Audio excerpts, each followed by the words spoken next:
तीन घंटे के बोट ट्रैवलिंग के बाद हम पहुंचे एक द्वीप जिसका नाम है हंसपुरी, जो कि मायाबंदर की जोन के अंडर ही आता है।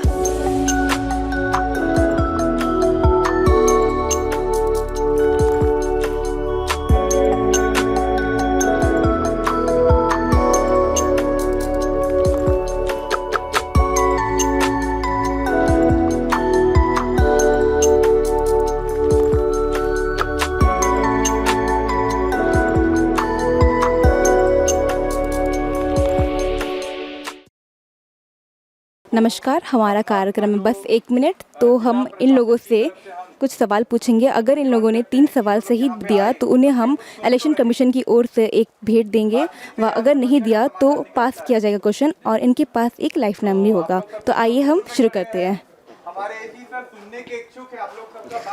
नमस्ते, आपका नाम? फिलोमिना लकड़ा।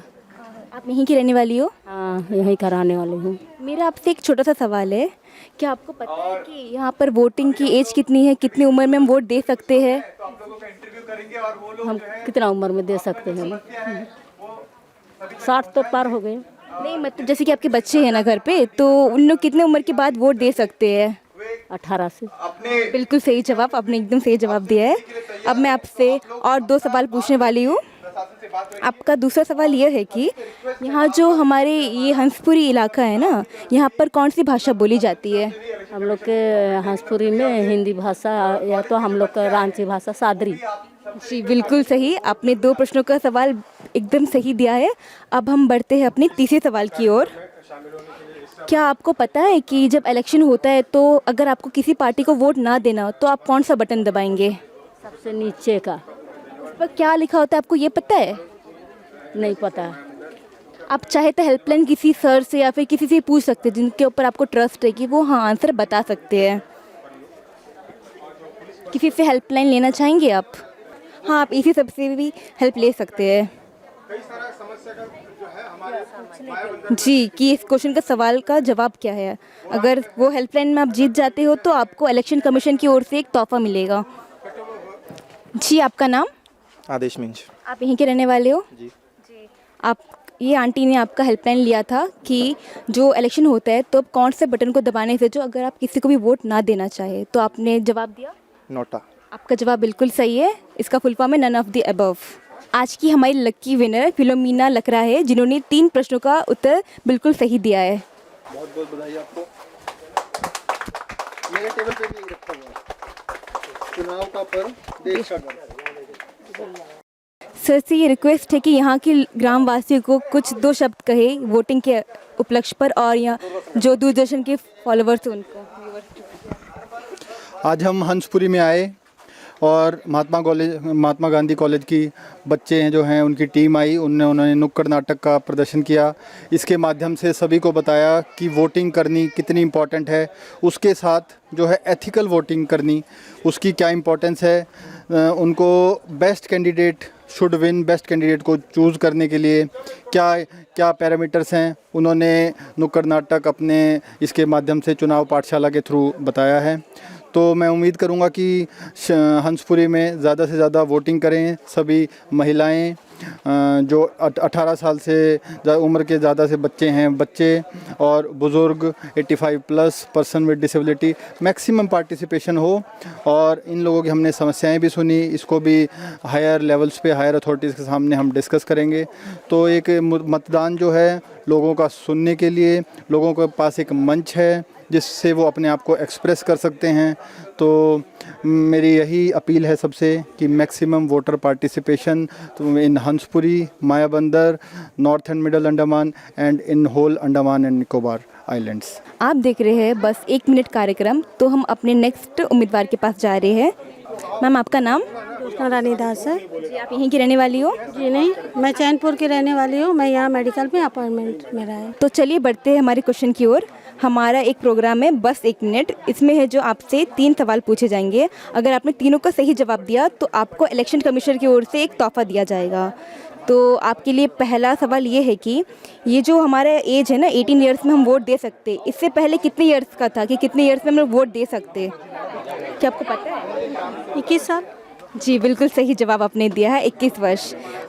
इससे पहले 18 इयर्स के पहले जो हमारी सरकार थी उन्होंने यह निर्णय लिया था कि 21 साल में ही सब वोट दे सकते हैं, परंतु अब 18 वर्ष हो गया है।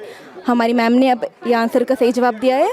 बढ़ते हैं अब हम कुछ और सवालों की ओर। आपसे सेकंड क्वेश्चन ये है कि ये जो अभी इलेक्ट्रल वोटर हो रहा है ना, ईवीएम का फुल फॉर्म क्या है, आपको पता है? भूल गई। Okay, we have helpline. अगर आप चाहिए कि आपको हेल्पलाइन चाहिए, आप किसी से पूछना चाहे तो आप एक बार हेल्पलाइन का इस्तेमाल कर सकती है। किसी से भी, टीचर हो, हम हो, किसी से भी आप पूछ सकती हो। इसको सर आपका नाम? ताताराव जे।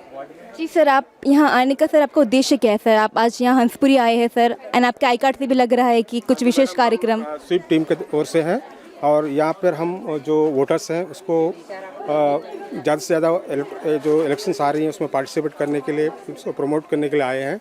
उनसे ये हमारा एक्टिविटीज़ काफ़ी लंबे समय से चल रहा है। तो ये सबसे दूर इलाका है हंसपुरी, और तो ये भी नहीं छूटना चाहिए। पिछले बार यहाँ पर वोटिंग टर्नआउट बहुत कम था, तो इस बार जो है ज़्यादा हो, ये लोग सभी लोग जो है इसमें शामिल हो, वोट दें, इसलिए हम आए हैं। तो सर जो सवाल पूछा गया था इनसे दूसरा नंबर का कि ईवीएम का फुल फॉर्म क्या है, तो उन्होंने आपको हेल्पलाइन में चुना है, तो क्या आप जवाब दे पाएंगे? हाँ जी मैडम। ईवीएम का फुल फॉर्म? हाँ जी, इलेक्ट्रॉनिक वोटिंग मशीन। जी आपका जवाब बिल्कुल सही है, इलेक्ट्रॉनिक वोटिंग मशीन। तो मैम आपका तीसरा सवाल ये है कि अंडमान से एमपी इलेक्शन में कितने लोग चुने जाते हैं? एक ही जन चले जाते हैं। मैम आपने बिल्कुल सही जवाब दिया है कि यहाँ से है जो एक ही एमपी इलेक्शन के है जो चुने जाते हैं। आज की हमारी सेकंड लकी विनर जोशना रानी दास, जो कि हमारे सामने उपस्थित है, उन्हें 3 सवाल उनसे पूछे गए थे जिनमें उन्होंने तीनों के तीनों का सवाल का सही जवाब दिया है। तो हमारे बीच उपस्थित DIO NIC के ऑफिसर अरुण सिंह है, जो कि उन्हें ये उपहार इलेक्शन कमीशन की तरफ से देंगे।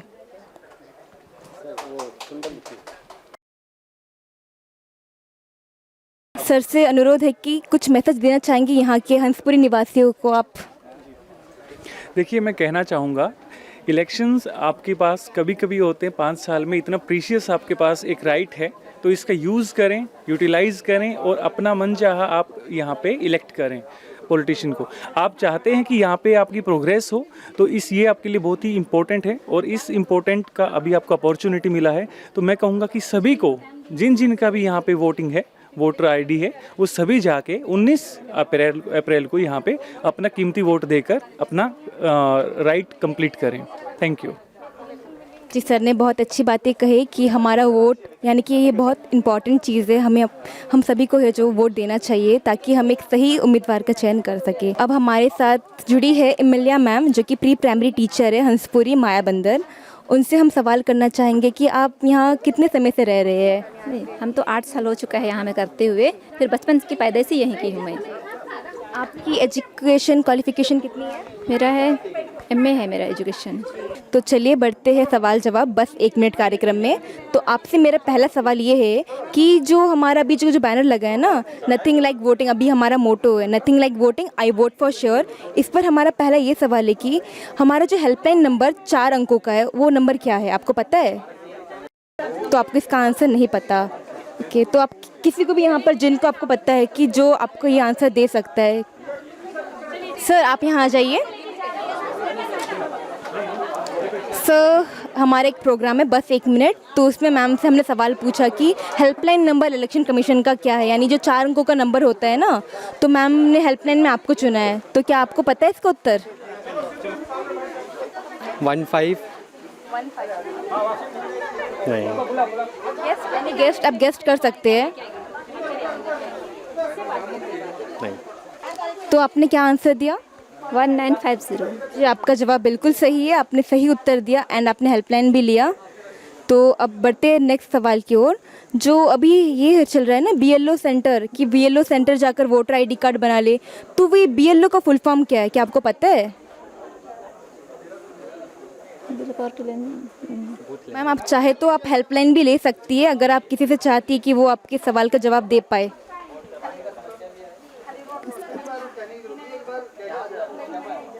हमें तो ऐसा कोई आप चाहे तो कोई भी स्टाफ से ले सकते हैं, हमारे यहाँ से जो आए हैं, किसी से भी आप हेल्पलाइन ले सकते हैं। ठीक है, ले लेती हेल्पलाइन। तो मैम अब हेल्पलाइन की तलाश कर रही है कि कोई हेल्पलाइन मिल जाए मैम को। तो आप हेल्पलाइन किसे लेना चाहते हैं? कल्याण सर को हेल्पलाइन लेना चाहेंगे। कल्याण सर को तो कल्याण सर यहाँ मौजूद है सर। आपका नाम? कल्याण गुड़िया। सर मैम से हमने क्वेश्चन पूछा है कि BLO का फुल फॉर्म क्या है, तो मैम ने हेल्पलाइन के तौर पर आपको चुना है, तो क्या आपको उसका आंसर पता है? Booth level officer. जी बिल्कुल सही कहा आपने, बूथ लेवल ऑफिसर, जो कि BLO जिनकी भी वोटर ID कार्ड नहीं बना है वो बूथ लेवल ऑफिसर यानी कि BLO सेंटर जाकर अपना ID कार्ड यानी वोटर ID कार्ड जो होता है उसे बना सकते हैं। तो मैम ने दूसरा सवाल भी सही दिया। अब हम बढ़ते मैम से तीसरे सवाल की ओर। क्या मैम आपको पता है कि MCC का फुल फॉर्म क्या है? क्या आपको पता है MCC? MCC का सवाल नहीं होगा। आपके पास 2 हेल्पलाइन थे, आपने उसका इस्तेमाल कर लिया, अब आपके पास हेल्पलाइन नहीं है। MCC का फुल फॉर्म नहीं, MCC का मेरे को नहीं पता। तो मैम को इस सवाल का जवाब नहीं पता है, तो ठीक है, अब इस सवाल को हम पास कर रहे हैं। सर आपका नाम? मेरा नाम स्टीफन है। सर हमने मैम से पूछा था क्वेश्चन तीसरे नंबर का कि MCC का फुल फॉर्म क्या है, तो मैम नहीं कह पाई, तो क्या आपको इसका जवाब, इस सवाल का जवाब पता है? MCC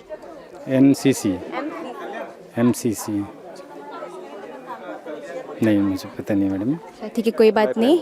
आप चाहे तो लाइफलाइन भी ले सकते हैं, जिन्हें पता होगा इस सवाल का जवाब, तो आप उनसे पूछ सकते हैं। कोई भी टीचर हो गए, कोई बच्चे हो गए, आपके कोई साथी।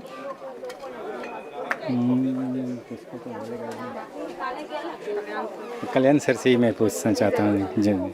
जी सर, तो आप दोबारा हमारे लाइफलाइन में मौजूद हो गए हैं। तो सर से पूछा गया क्वेश्चन था MCC का पूरा फुल फॉर्म, पूरा नाम MCC। Model code of conduct. जी बिल्कुल सही जवाब, मॉडल कोड ऑफ कंडक्ट।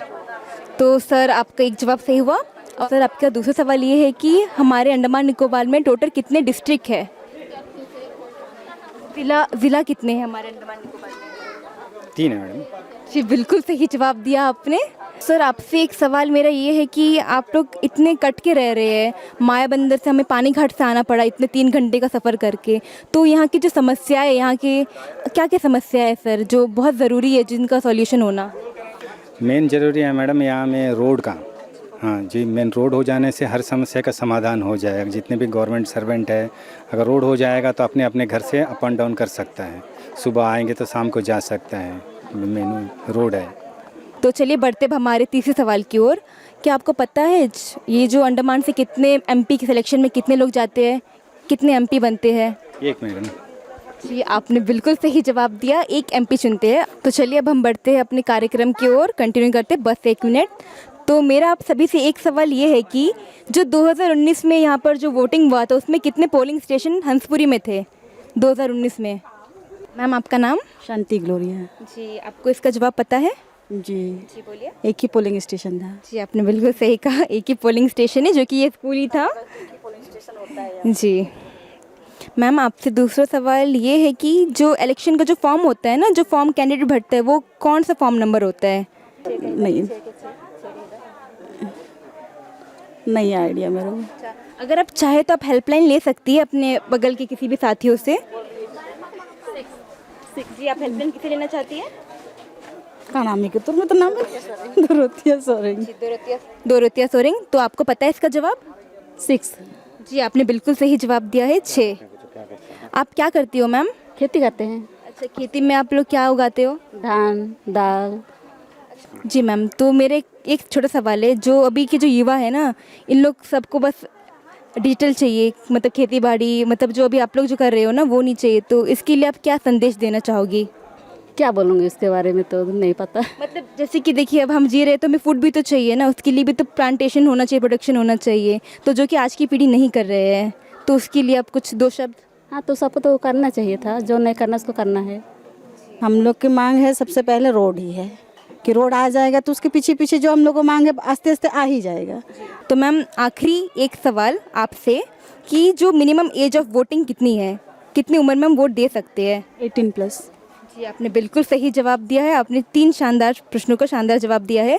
तो आज की हमारी 4th लकी विनर आप हो। तो हमारे आज के आखिरी 2 winner Shanti ma'am and Stephen uncle को हमारे एसी सर इलेक्शन कमीशन की ओर से छोटा सा एक भेंट देना चाहेंगे।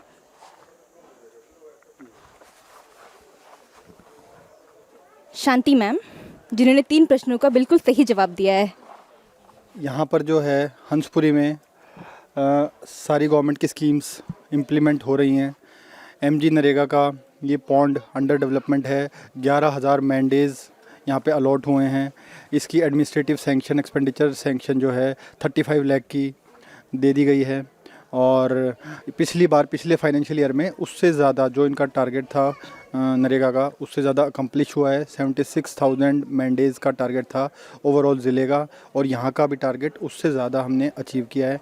उसके अलावा यहाँ पर हेलीपैड बनाया जा रहा है, जिससे मेडिकल इमरजेंसी में उसका यूज़ किया जा सकेगा। और जो है यहाँ पे पावर स्टेशन है। पावर स्टेशन अगर उसकी डीजी सेट लगने के बाद, उसकी कैपेसिटी एनहेंस होने के बाद, यहाँ पे जो पावर की जो समस्या है वो भी एलिवेट होगी। इसी प्रकार यहाँ फॉरेस्ट का भी सेटअप है। फॉरेस्ट का सेटअप है। हर डिपार्टमेंट यहाँ मैंने स्कूल में आके देखा कि इसमें अच्छा खासा इंफ्रास्ट्रक्चर है। नया पेंट हुआ है, अच्छे डेस्क बेंचेस हैं, ठीक है, सीलिंग, और बता रहे हैं कि 35 स्टूडेंट्स हैं, उनमें 8 टीचर्स हैं। तो मतलब 4 बच्चों पे 5 बच्चों पे 1 teacher, which is a very healthy ratio. तो बाकी समस्याएं हैं, हमने सुनी और उन पे काम कर रहे हैं, और काम करने की स्पीड को, गति को और बढ़ाएंगे। असुविधाएं हर जगह होती है। इसका एक ही निवारण है, सही उम्मीदवार का चयन करना। हमें एक सही उम्मीदवार का चयन करना चाहिए जो कि हमारे समाज में सुधार लाए और हमारी ज़रूरतों को पूरा करे। भूलना मत, आने वाले 19 अप्रैल 2024 को इलेक्शन होने जा रहा है, तो भारी से भारी संख्या पर आकर अपना वोट ज़रूर डालें और सही वोट का प्रतिशत बनाएं। तो मैं आपसे विदा लेती हूँ। बस 1 मिनट कार्यक्रम। धन्यवाद।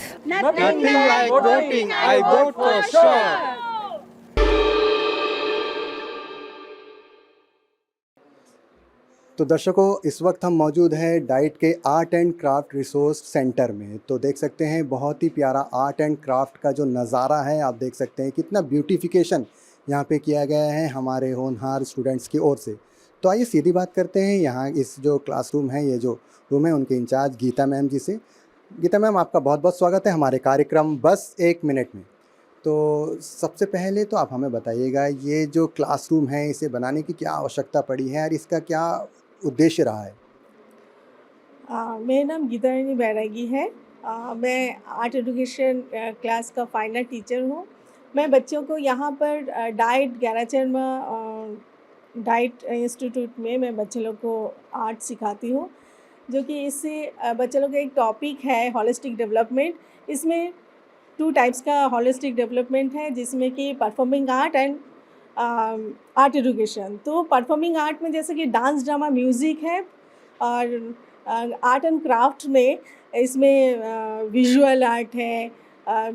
इस विजुअल आर्ट में बहुत तरह का है, जैसे कि पॉट आर्ट है, क्ले वर्क है, टॉय वर्क है, इंडिजीनियस टॉय है, जो कि ये सारा कुछ हम लोग अभी न्यू एजुकेशन पॉलिसी के अनुसार सारे कुछ एनवायरनमेंट से लेकर लो कॉस्ट नो कॉस्ट चीज़ लेकर हमें यहाँ पर टॉयज़ वगैरह बनवाते, जो कि बच्चे प्राइमरी लेवल में इस चीज़ को पढ़ा सके, मतलब आर्ट इंडिकेटेड लर्निंग के हिसाब से बच्चों को पढ़ा सके।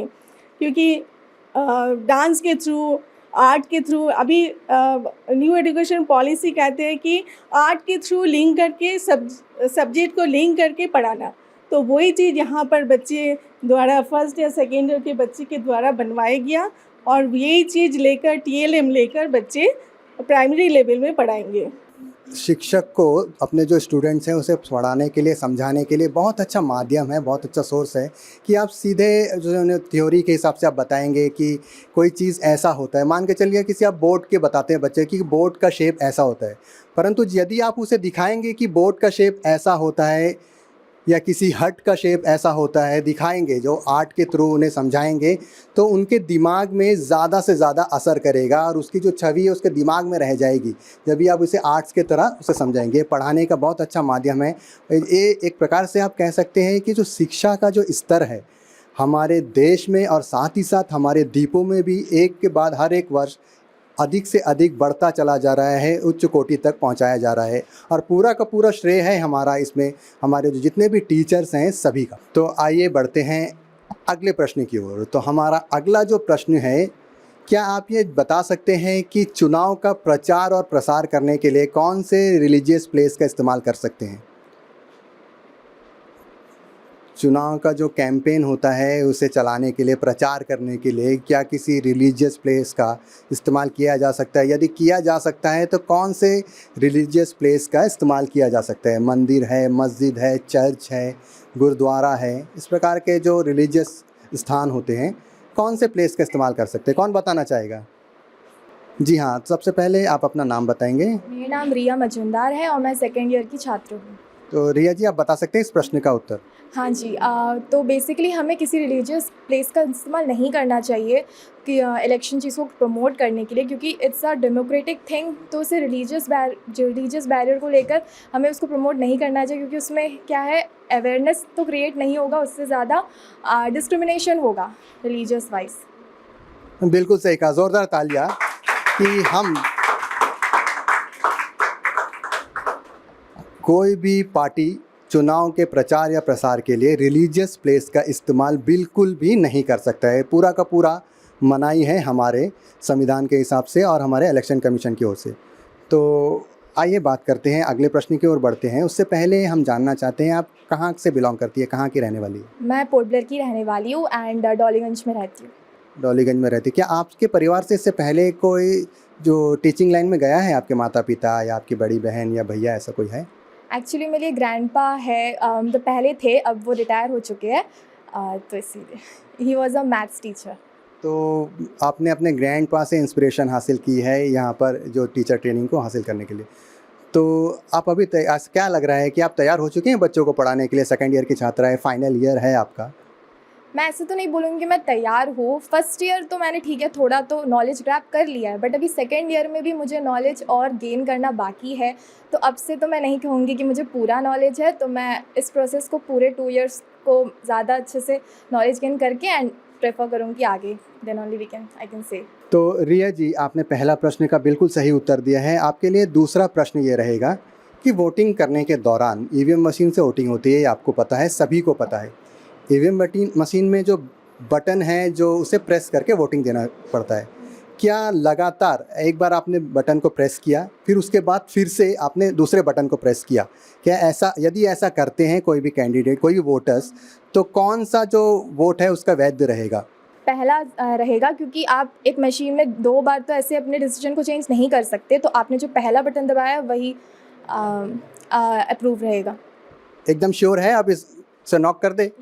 तो इसे लॉक कर दिया जाए। ये बिल्कुल सही उत्तर दिया है कि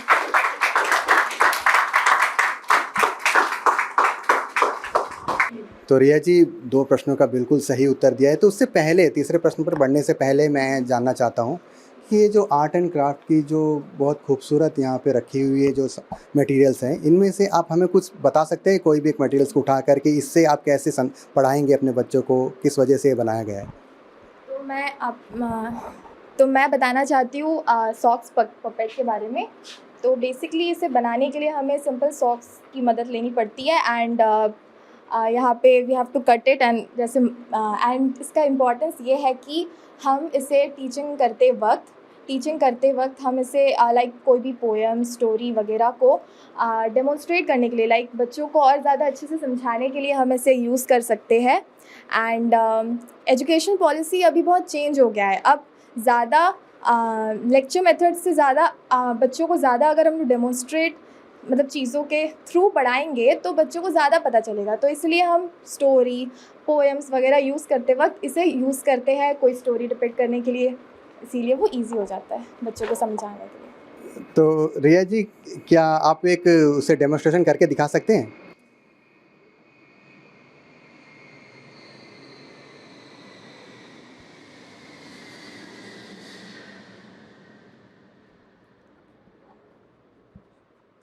तो जैसे कि आप देख सकते हैं कोई भी एक कहानी स्टार्ट करते वक्त तो उसके कैरेक्टर को बेसिकली अगर आप बच्चों को समझाना चाहते हैं तो आप बच्चों को बताइए कि बेसिकली ये कैरेक्टर है, इसका कैरेक्टर्स बताइए, जो कैरेक्टर है उसका क्या क्या फ़ीचर्स है, आप इसे इसके थ्रू डायलॉग्स बोलकर समझा सकते हैं। तो जैसे कि बहुत ही कॉमन सा पोएम है जो सभी बच्चों को पढ़ाया जाता है, जैसे लाइक जॉनी जॉनी यस पापा। तो यहाँ पे हम पूछ सकते हैं, एक और अपने हाथों में यूज़ कर सकते हैं, Johnny Johnny yes papa, eating sugar no papa, telling lies no papa, open your mouth ha ha हा। जैसा कि आपने देखा, बहुत ही सरल तरीके से और बहुत ही प्यारे तरीके से हमें रिया जी ने बताया, जो डेमोन्स्ट्रेशन करके दिखाया। यदि इस प्रकार से डेमोन्स्ट्रेशन क्लासेस में की जाएगी तो बच्चे पढ़ने में अधिक से अधिक रुचि दिखेंगी। छोटे बच्चे हैं, उनका ध्यान इधर उधर भटकता रहता है, शरारती रहते हैं। यदि इस प्रकार के खेल कूद के साथ उसे पढ़ाया जाएगा तो उनका जो पूरा ध्यान है टीचर्स की तरफ ही रहेगा। तो रिया जी, तीसरा प्रश्न है आपके लिए, पूरा विवेक का इस्तेमाल करिएगा। आप लाइफ लाइन भी यूज़ कर सकते हैं। यदि इसका भी आप सही उत्तर देते हैं तो आप लकी विनर बन सकते हैं आज की इस प्रोग्राम की। तो तीसरा प्रश्न ये है, ध्यान से सुनिएगा। क्या इलेक्शन के दौरान जो सरकारी कर्मचारी होते हैं, गवर्नमेंट ऑफिशियल्स होते हैं, उनका ट्रांसफ़र किया जा सकता है, यहाँ से वहाँ उसे हटाया जा सकता है? इलेक्शन के दौरान ट्रांसफ़र पॉलिसी में क्या चेंजेस होती है? क्या किन्हीं का ट्रांसफ़र किया जा सकता है जो सरकारी कर्मचारी होते हैं? नहीं, सरकारी कर्मचारी का ट्रांसफ़र तो नहीं होता। वो जहाँ पे उनका जॉब अपॉइंट रहता है तो वहाँ पे ही उन्हें रीजन वाइज डिवाइड किया जाता है, उनके वर्क के हिसाब से कहाँ कहाँ उनका ड्यूटी पड़ेगा। ये तो बिल्कुल सही उत्तर दिया है। क्या आप ये जानते हैं कि यदि ट्रांसफ़र उनको करवाना है या ट्रांसफ़र कोई कारणवश, कुछ कारणवश कभी कभी आते हैं, कुछ पेश आ जाते हैं, तो ट्रांसफ़र करवाना है तो किससे अप्रूवल ली जाती है? किसके पास ये पावर रहती है कि उसे ट्रांसफ़र दी जाए? Election commission of India. जोरदार तालियां रिया जी के लिए। बिल्कुल सही और सटीक जवाब दिया है कि इलेक्शन के दौरान कोई भी गवर्नमेंट सर्वेंट का ट्रांसफ़र नहीं किया जा सकता। यदि कोई कारणवश यदि उनका करना पड़ता है तो जो कमीशन है उससे उनको अप्रूवल लेना पड़ता है। तो जैसा कि आप लोगों ने देखा, रिया मजूमदार जी ने बहुत ही लाजवाब तरीके से 3 प्रश्नों का बिल्कुल सही उत्तर दिया है, तो हमारे लकी विनर बन चुके हैं। तो आइए उन्हें पेश करते हैं प्यारा सा सुबनिया जो कि दिया जा रहा है चुनाव आयोग की ओर से। धन्यवाद, बहुत बहुत बधाई आपको। तो रिया जी, जाते जाते हम आपसे ये पूछना चाहते हैं कि आप एक पहली बार वोटिंग करने जा रहे हैं? जी सर। तो आपका पहला मत रहेगा, तो आप हमारे जो आपके जो साथ में पढ़ने वाले स्टूडेंट्स हैं, आपके जो क्लासमेट्स हैं और साथ ही साथ आपको देखने वाले जितने भी व्यूवर्स हैं हमारे, उन्हें वोटिंग को लेकर क्या संदेश देना चाहते हैं कि वो खुद भी वोट करें 19 तारीख को और दूसरे को भी कैसे प्रेरित करें?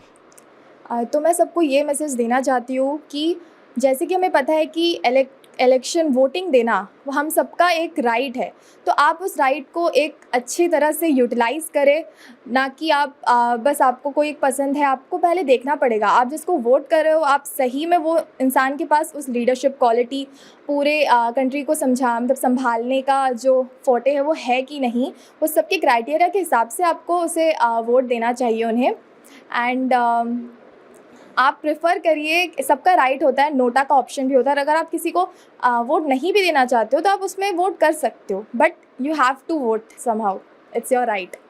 कल का हमारा सवाल था, अंडमान निकोबार द्वीप समूह में साल 2019 को हुए चुनाव में कितने मतदाताओं ने हिस्सा लिया और इस चुनाव में कितने उम्मीदवार कैंडिडेट्स ने भाग लिया? इस सवाल का जवाब अब तक हमें नहीं मिला है। इसका सही जवाब है, साल 2019 के चुनाव में 65.18% मतदाताओं ने हिस्सा लिया एवं 16 उम्मीदवारों ने भाग लिया। जैसे कि पता है कि हमें टीचिंग के टाइम म्यूज़िक वगैरह यूज़ करके भी हम बच्चों को पढ़ाते हैं, तो मैं आप लोगों को बस एक डिपिक्ट करना चाहती हूँ एक म्यूज़िक जिसका नाम है नन्ना मुन्ना राही हूँ, जो कि बहुत ही ज़्यादा बच्चों के लिए बहुत ज़्यादा प्रिय होता है। तो हाँ, नन्ना मुन्ना राही हूँ, देश का सिपाही हूँ, बोलो मेरे संग जय हिंद जय हिंद जय हिंद जय हिंद जय हिंद। तो देखा आपने, यही होते हैं हमारे टीचर, इसी प्रकार होता है इनका प्रशिक्षण और यही बनाते हैं हमारे देश का भविष्य।